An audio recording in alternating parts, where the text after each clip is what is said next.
ቅዱስ ዮሐንስ ዛሬም ድረሱልን ይላል። ቅዱስ ዮሐንስ ዛሬም ድረሱልን ይላል። ቅዱስ ዮሐንስ ዛሬም ድረሱልን ይላል። ይህ ድምጽ ስለ ግል ጥቅም የተሰማ አይደለም።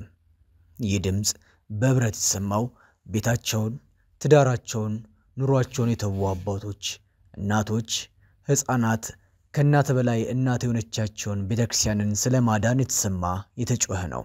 የነርሱ አቅም ማነስ ልጆቻቸውን ወደ ቅድስት በረት እንዳይሰበሰብ ሊያደርጋቸው ነው።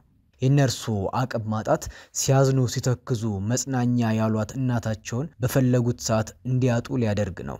የነርሱ እጅ ማጠር ስጋይ ድህነት እንጂ ውስጣቸው ታላቅ አቅም ኃይል አድራጊ አምላክን ያህል ማንም የማይደርስበትን በፍቅር በትትና ያጠመቀ ባለሟል በመያዝም ነውና ለቅሷቸው ጩኸታቸው እንባቸው እንደሚታበስ በፍጹም አማኝ ናቸው። እንደ ሰው ግን እንዲህ ይጣራሉ። ቅዱስ ዮሐንስ ዛሬም ድረሱልን ይላል። ቅዱስ ዮሐንስ ዛሬም ድረሱልን ይላል። ቅዱስ ዮሐንስ ዛሬም ድረሱልን ይላል። በኢትዮጵያ ኦርቶዶክስ ተዋሕዶ ቤተክርስቲያን በሸገር ከተማ ሀገረ ስብከት በለገጣፎ ለገዳዲ ኩራ ጅዳ ክፍለ ከተማ ለገጣፎ ቅሩበ ሳሌም መጥምቀ መለኮት ቅዱስ ዮሐንስ ቤተክርስቲያን ከተመሰረተበት ጊዜ ጀምሮ እንደ ተዘካሪው ቅዱስ እስረኛ የሆነ እንደ አጥማቂው ቅዱስ ልጆቹም ፈተና የበዛባቸው በፈተናና በመከራ የተፈተኑ ሃይማኖታቸውን የሚያስቀጥሉ ናቸው። በመከራ ላይ መከራ መደራረቡ ሳያሰለቻቸው አንዱን ሲወጡ ዳግም ጆሮን ጭው የሚያደርግ መርዶ ደግሞ አሁን ከፊታቸው ተደቅኗል። ዙሪያ ገባው በገደል ተከቦ መውጫ መግቢያቸው የሆነው ፈቃዳቸውን ሲቸሯቸው የነበሩት ትሁት የሌላ ቤተ እምነት ተከታዮች ዛሬ እነርሱ ተነስተው ቦታው ለሌላ ባለ ሀብት ሊሰጥ በመሆኑ እንደ ቀድሞ እንደ ልብ መውጣት መግባት መመላለስ አስቸጋሪ ሊሆን መከራውና ፈተናው ከፊት ተደቅኗል። ስለ ቦታውና ስለ ገጠማቸው ፈተና የደብሩ አስተዳዳሪ ሊቀ ሕሩያን ዮሐንስ መዝገቡ የገጠመን ፈተና ሁለት ናቸው በማለት እንዲህ ይገልጣሉ። በስመ አብ ወወልድ ወመንፈስ ቅዱስ አሐዱ አምላክ። ይሄ የድረሱልን ጥሪ ነው። በዓለም ሁሉ የምትገኙ የኢትዮጵያ ኦርቶዶክስ ተዋሕዶ ቤተክርስቲያን እምነት ተከታዮች የሆናችሁና ቅን ልቡና ያላችሁ አሁን ለተዋሕዶ ማዕከል ጋዜጠኞች የምንገልጠው ለእናንተም የምንገልጠው ከዚህ በፊት በብዙ ፈተና ያለፈው የገዋሳ ቅሩበ ሳሌም መጥምቀ መለኮት ቅዱስ ዮሐንስ ቤተክርስቲያን በአሁኑ ሰዓት ሁለት ነገሮች ገጥመውት ይገኛል። አንደኛው በጎ ነገር ነው። ሁለተኛው ደግሞ የገንዘብ ፈተና ነው ማለት ነው። ምንድነው ከተባለ ከዚህ ከበሩ ላይ ከኔ በግራዬ በኩል በመታዩት በሩ እዚችን የቆምኩባት ድረስ ነው ቤተክርስቲያኑ ያለው። ከዛ በላይ የእንስሳት እና የላሞች ማርቢያ ነው። በቅዳሴ ጊዜ በማህሌት ጊዜ አዛባው በሚዛቅ ሰዓት በቱ በሚታፈስ ሰዓት ቅዳሴ ይሸታል፣ ማህሌቱን ይረብሻል። የሚመገቡት እንስሳቱ ያው ሳር ብዙውን ሳር ስለማይሆን የእህል ተዋጽኦ ስለሆነ ያው የሽንት ቤት ያህል ነው ሽታው የሚረብሸው ማለት ነው። ያ በመሆኑ ግን ብዙ ጊዜ ሰበካ ጉባኤው ህዝበ ክርስቲያኑ ቦታ ወደኛ ቢካተትልላም እንስሳ ለሚያረቡት ሌላ ቦታ ቢሰጣቸው ብሎ ህዝቡ ጠይቆ እኛም ጠይቀን ነገር ግን አሁን በቅርብ ጊዜ ደግሞ ለሌላ ባለ ሀብት ቦታው በሊዝ ሊሰጥ ነው የሚባል ኢንፎርሜሽን ስንሰማ እኛ መንግስትን ጠየቅን። መንግስት ደግሞ የህዝቡን ጥያቄ ተቀብሎ የምእመናንን ሐሳብ ተቀብሎ እኛንም ሐሳባችንን ተቀብሎ ቦታው ለቤተክርስቲያኑ ይካተት ካላችሁ ለእናንተ ለደብሩ በሊዝ አንሸጥም፣ ገንዘብም አንጠይቃችሁም፣ የንብረት ግምት የሞራል ካሳ ግን ትከፍላላችሁ። ይሄም ገንዘቡ ከ10 እስከ 15 ሚሊዮን ይደርሳል ተብሎ ተጠይቀናልና በጎ ነገር ያልኩት ቦታውን መንግስት ያለ ሊዝ ለእናንተ ይካተት ማለቱ ማለት ነው። አቅጣጫ መስጠቱ ነው። ከበድ ብሎንና ችግር ገጥሞናል ያልነው ደግሞ ነገ ተገምቶ 15 ሚሊዮን ክፈሉ ብንባል እኛ 500 ሺህ ብር የሌለን ስለሆን በዓለም ውስጥ ያላችሁ ለመጥምቀ መለኮት ለቅዱስ ዮሐንስ ስትሉ ነብየ ልዑል ቅዱስ ዮሐንስ ምድራዊ መልአክ ነው። ቅድስና የታደለ ሐዋርያ ሰማዕት ነብይ ነውና የሱን በረከት ለመሳተፍ ቤተክርስቲያኗንም ህፃናቱም አይታቸዋል። እንግዲህ የት እንማር የት እንደግ ዛሬም ችግር ነው ድረሱልኝ ይላል የተባለው ከዚህ በፊት ለ8 ወራት ታስሮ ቤተክርስቲያኑ ፈርሶ ዓለም አቀፍ ሚዲያዎች በይበልጥ መምህር ዘመድኩን ሳይቀር ብዙ የደከሙበት ሌሎች ምእመናን የራሳቸውን አስተዋጽኦ ያደረጉበት ከዚህ በፊት ካህናቱም አብረው መከራ ያዩበት ቦታ ስለሆነ አሁን ደግሞ የገጠመው በጎ ነገር በገንዘብ ብቻ ነው እንጂ ፈተና የገጠመው ሌላው ጥሩ ስለሆነ መስመር ስለያዘልን ይሄንን በቅርብ ጊዜ የተሰጠን ጊዜ ከ3 ወርና ከ2 ወር ያልበለጠ ስለሆነ ምክንያቱም 3 ወር ነበር የተባለው ሚያዝያ ያለቀ ግንቦት እያለቀ ነው። አሁን እንግዲህ 1 ወር ቀረን ማለት ነው በጥቅሉ። ስለዚህ ይሄን ችግር የምትመለከቱ ምእመናን ሁሉ ምእመናኑም ድረሱልኝ ይሏቸዋል ቤተክርስቲያኑም ድረሱልኝ ይላልና ይሄንን ሐሳብ ተገንዝባችሁ ቤተክርስቲያኑ ከመዘጋት እንዲድን ማለት ነው። ባማሩ ባሸበረቁ በተወደደ ምንጣፍ በተወደደ ሰረገላ አይደለ በመከራና በፈተና በሰቀቀን እንዲሁም ካስቸጋሪና መጥፎ ጠረን ካለው ሽታ ጋር እየታገሉ የሚያገለግሉ ሊቃውንተ ቤተክርስቲያንና የሚገለገሉ ምእመናን መጠጊያችንን አለኝታችንን እንድንታደግ ከሚቀበሉት መከራ ባለፈ በእንባ መሬት ወድቀው እኛን ይማጸናሉ። እባካችሁ ኦርቶዶክሳውያን በሙሉ በዚህ በአገር ውስጥም ያላችሁ በአገር ውጭም ያላችሁ የእግዚአብሔር ቤተሰቦች ይችን ቤተክርስቲያን የሚገባትን ነገር አድርገን ሰማያዊ ዋጋ እንድናገኝ ህዝበ ክርስቲያን በሙሉ ይህንን ቪዲዮ የምትመለከቱ ዙሪያውን ማይታችሁታል። ቅዱስ ዮሐንስ ቤተክርስቲያኑ መቅደሷ ያለችበት ቦታ ዙሪያውን ያለው በከብት እበት ላይ ነው። በክረምት ደግሞ ከላይ ጎርፍ ይወርዳል። ህዝበ ክርስቲያን ቆሞ የሚያስቀድስበት ቦታ የለው። ታቦተ ሕጉ የሚዞርበት ምንም አይነት መፈናፈኛ ቦታ የለችው። በጣም ከምንነግራችሁ በላይ ቦታው ስቃይ ላይ ችግር ላይ ነው ያለው። ይህ ቤተክርስቲያን ከተቆረቆረ ወደ 10 አመት አካባቢ ሆኗል። 9 አመት 10 አመት ከመጀመሪያው ጀምሮ እስረኛ ነው። አሁንም ቤተክርስቲያኑ በቁም እስር ላይ ነው ያለው። ክርስቲያኖች በሙሉ ባላችሁበት ቦታ ሆናችሁ ድረሱልን፣ ስለ ቅድስት ድንግል ማርያም ብላችሁ ድረሱልን ነው የምለው። ቅሩ በሰላም መጥመቀ መለኮት ቅዱስ ዮሐንስ መንገዱ ሊዘጋብን ነው። መውጫ የለንም። በዚህ በታች ገደል ነው። በዚህ ጎን ቤት ነው። በዚህ ጎን ቤት ነው። መውጫ የለንም። ድረሱልን።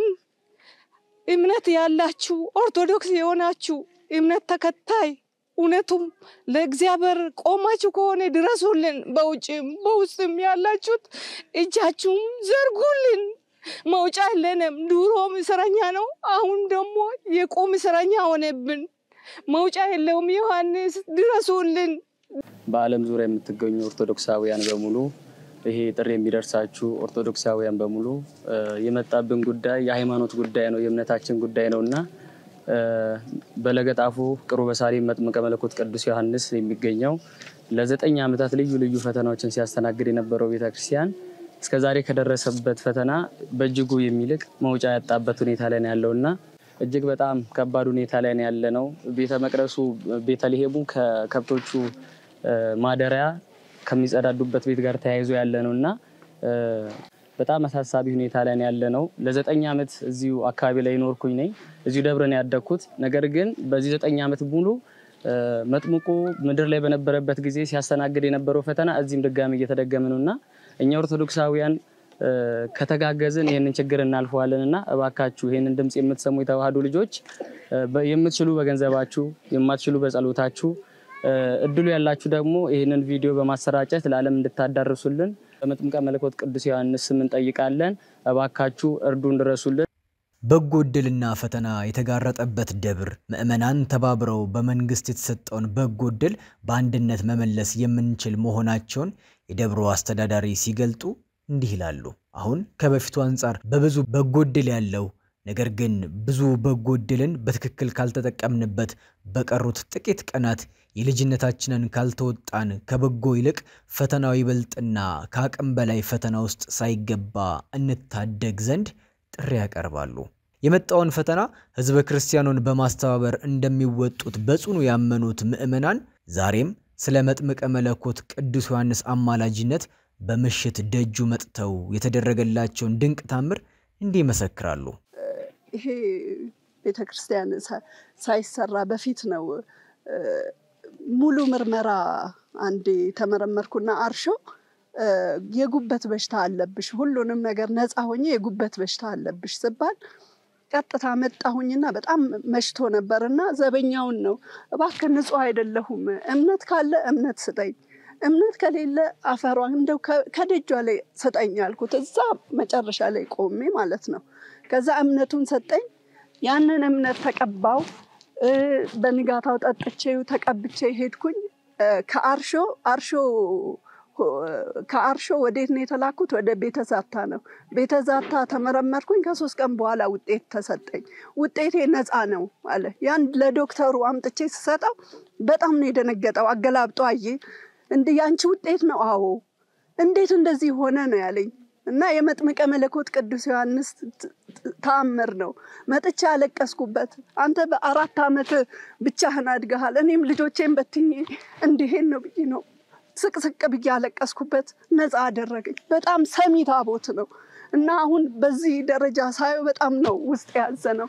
እባካችሁ ህዝበ ክርስቲያን እርዱ፣ ይሄንን ቤተክርስቲያን እርዱ። እንደምታዩት አቅመ ደካማ ነው አካባቢው ላይ ያለውና እባካችሁ ስለ መጥምቀ መለኮት ቅዱስ ዮሐንስ ብላችሁ እርዱን። የነገ ቤተክርስቲያንና የሀገር ተረካቢ ህፃናት የስስት ልጆች ሰንበት ተማሪዎች ይህች ቅድስት ቤተክርስቲያን ብትዘጋ የሚደርስባቸውን ጫናና ፈተና በህይወታቸው ከሚያጡት በርካታ ነገሮች አነጻጽረው በልጅነት አንደበታቸው እንዲህ ይመልሳሉ። ይሄ ቤተክርስቲያን ቢዘጋ እኛ በጣም ሩቅ ቤተክርስቲያን ያለውና ቅርባችን ይሄ ቤተክርስቲያን ነው። ይሄን የምመጣው ቅዱስ ስለሆነ ነው። አብይ ቤተክርስቲያን በጣም ሩቅ ነውና ይሄ እንዳይዘጋ እንረዳለን። ቤት ብንቀመጥ ደግሞ እኛን ነው የሚጎዳን። አሁን ይሄ ቤተክርስቲያን ቢዘጋ በእኛ ላይ የሚፈጥረው ተጽዕኖ ይሄ አሁን አብዛኞቹ ተማሪዎች እዚህ አብነትም ሰንበትም እየተማሩ ስለሆነ ይሄ ቤተክርስቲያን ቢዘጋ በዓለማዊ ሆነ በመንፈሳዊ ጉዳት ሊያደርስባቸው ስለሚችል ይሄ ቤተክርስቲያን እንዳይዘጋ አርዱ። አሁን እኛ ቤተክርስቲያናችን ቢዘጋ በመንፈሳዊ ህይወታችንም በዓለማዊ ህይወታችንም ቡቃን ነው። በደሞ በአቅራቢያው ስላለ ቤተክርስቲያን ሌላ ለምሳሌ እዚህ በአቅራቢያችን ዮሐንስ አላውን እዛ አበይሩክ ስለሆነ ይሄ ቢዘገኛ እዛም ይሄድን ህመም ልንታመም እንችላለን። ለዛ ባይዘጋ ደስ ይላል። ይሄ ቤተክርስቲያን ቢዘጋ በዚህ ደብር ውስጥ በጣም ብዙ ሰንበት ተማሪዎች ይማራሉ። ስለዛ እነሱም ብዙ ዕውቀት ያገኙ ስለሆነ ከዛ ዕውቀት ሊታገዱ ይችላሉ ማለት ነው። እዚህ በጣም ብዙ ዕውቀት አግኝቻለሁ። ከነዛ መካከል በአብነት ግዕዝ እንዳውቅ ረድቶኛል። በክርስቲያናዊ ስነ ምግባር ደግሞ ስለ ስነ ምግባር እንዳውቅ ረድቶኛል። በመሰረተ ሃይማኖት ደግሞ ስለ ሃይማኖቴ በደንብ እንዳውቅ ረድቶኛል። ይሄም ስንል አሁን በሰንበት ትምህርት ቤቱ መዋቅር እጅግ በጣም ብዙ የሆኑ አባላት አሉን። 150 በላይ ህፃናት አሉን፣ ታዳጊዎች አሉን፣ በወጣቶች ደረጃም አሉንና ይሄ ቤተክርስቲያኑ አሁን ካለበት ቦታ ጥበት ከበሩ ቢዘጋ ብዙ ህፃናት ከተለያየ ከሩቅ ቦታ ነው የሚመጡትና እቺ ያለችው መንገድ ብትዘጋብን ልጆችን ማግኘት አንችልም። ልጆችን ደግሞ መጥተው እዚህ መንፈሳዊ ነገሮችን ማከናወን ይቸገራሉ። እንደምታውቁት ቀን ላይ በዓለማዊ ትምህርት ውለው ወደ ማታ ነው የሰንበት ትምህርት ቤት አገልግሎት የሚከናወነውና ከሰኞ እስከ ዓርብ ባለው የአብነት ትምህርት ስለሚማሩ ማታ ላይ መተው ወደ ቤታቸው ለመመለስም እየተሳቀቀን ነው የምንልካቸው። ወላጅ ጋር ይደርሳሉ የሚል ሳቀቀን አለብንና ያለችው አንበር ከተዘጋችብን ልጆቹን አናገኝም። እስከዛሬ ወደ 8 ዓመት ታግለን እዚህ አድርሰናል። ብዙ ልጆች በድቁና ማልፈውልናልና አሁን ደግሞ ያለችው አብር ከተዘጋችብን እነዚህን ልጆች በትነን ስለሚሆን እኛም በረከታችንን እናጣለን። ህፃናቱም ደግሞ እንደምታውቁት ትንሽ ፈቀቅ እንኳን ካሉ በመንፈሳዊ አገልግሎታቸው ይደክማሉ። ብዙ የሚያዘናጋ ነገር አለ። ቴክኖሎጂው ያዘናጋል። አሁን በየ200 ሜትር ርቀት ብታዩ መናፍቃን በየአዳራሻቸውን ሰርተው ነው ያሉትና እችን አገልግሎት ብናጣል ልጆቻችንን ብንበትን ቀጣይ ህይወታቸው በመናፍቃን የሚወሰድም ሊሆን ይችላልና ጉዳቱ አንድ ብቻ አይደለም፣ በጣም በርካታ ጉዳት ስላለው ከዚህ አንፃር ቤተክርስቲያኑ ቢዘጋ በጣም ብዙ ፈተና ይገጥመናል። ልጆች እናጣለን፣ ተተኪ ትውልድ እናጣለን። ቤተክርስቲያን ደግሞ ያለ ተተኪ ትውልድ ባዶ ናት። ስለዚህ ይሄ ነው ችግሩ ያለው። በቤተክርስቲያኑ አንፃር ቤተክርስቲያኑ በጣም ከባድ ነገር ነው ያለው። እስካሁንም ያው የከብቶች በረት በቃ ቤተልሔሙን ያልፋል። በሴቶች በር በኩል ቆሙ ለማስቀደስም በጣም አስቸጋሪ ነው ያለው። ምክንያቱም የከብቶች ስታለ አራሶች ይመጣሉ፣ ህፃናት ይመጣሉ። ያ ሽታ በጣም ከባድ ነው። ያው መንፈሳዊ አገልግሎት ፈተና ያለበት ቢሆንም አሁን ግን አንድ እድል ስለመጣ ይህንን ነገር ማጠቃለል ብንችልና ህብረተሰቡ ምእመኑ ቢያግዘን ይህንን ብናጠቃለል መልካም አጋጣሚ ነውና እባካችሁን ሁላችሁም አቅማችሁ የቻለ በአቅማችሁ በእውቀታችሁ ብታግዙ ለእናንተም በረከት ነው። በእነዚህ ልጆች እንኳን ብላችሁ እንድታግዙልን እንጠይቃለን።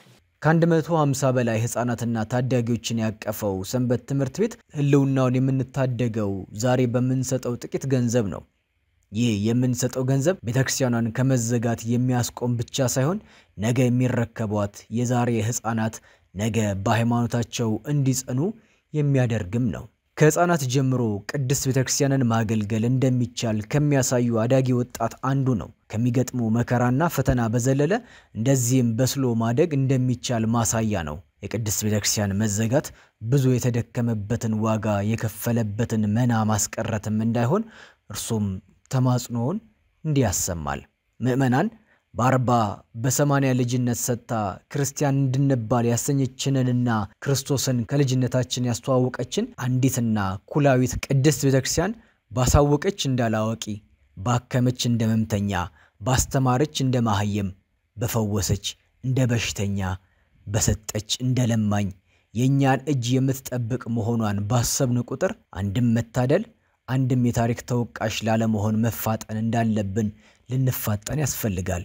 ዛሬም ቤተክርስቲያን 15 ሚሊዮን ብር በማጣት ተዘግታ ምእመናን አስቸጋሪውን ኑሮ ሊገፉት ጥቂት ቀናት ቀርቷቸዋልና የበኩላችንን እናግዝ።